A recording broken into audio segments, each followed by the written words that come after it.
جی ہاں، ہمارے پیارے نبی نے ہمیں قرآن پاک کی باتوں پر عمل کر کے دکھایا، جیسے انہوں نے نماز کا طریقہ ہمیں سکھایا، وضو کا طریقہ ہمیں سکھایا، ایسے ہی قرآن پاک میں نماز قائم کرنے کا حکم ہے، زکوٰۃ دینے کا حکم ہے، حج ادا کرنے کا حکم ہے۔ یہ ساری چیزیں قرآن پاک میں اس بارے میں حکم ہے، لیکن وہاں سے ہم پڑھ کر ان کو ادا نہیں کر سکتے تھے۔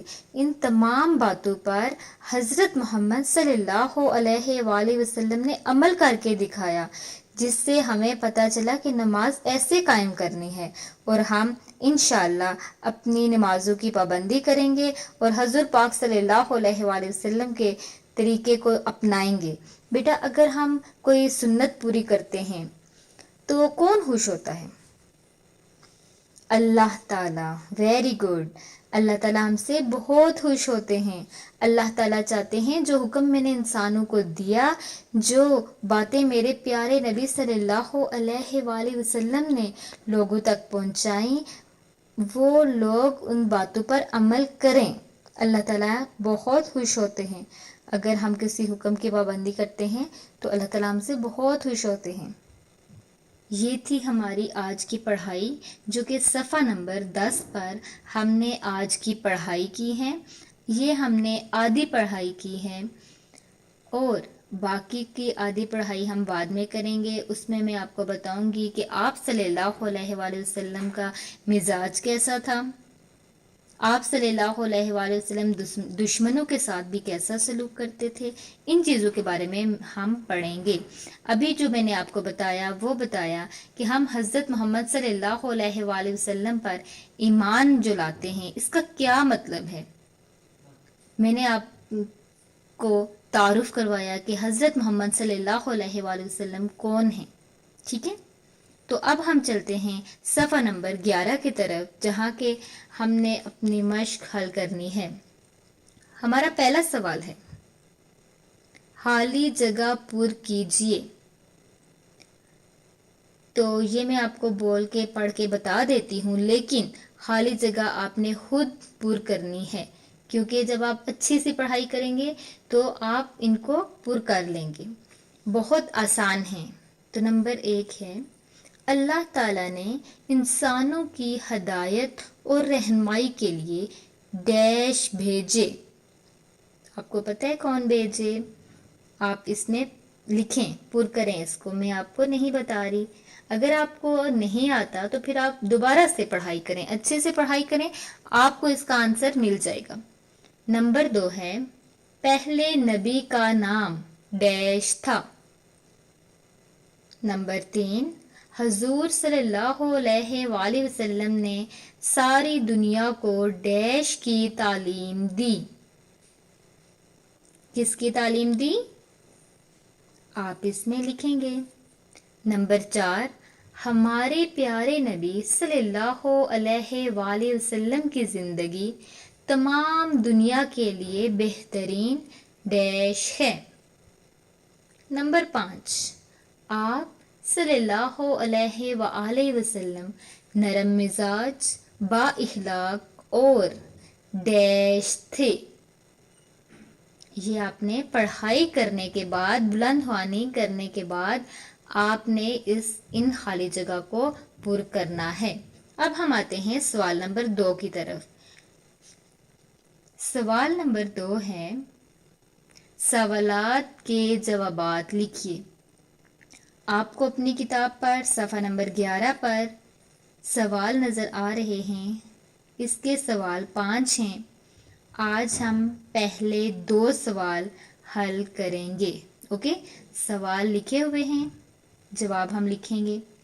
تو سوال نمبر 1 ہے، نبی اور رسول لوگوں کو کیا پیغام دیتے تھے؟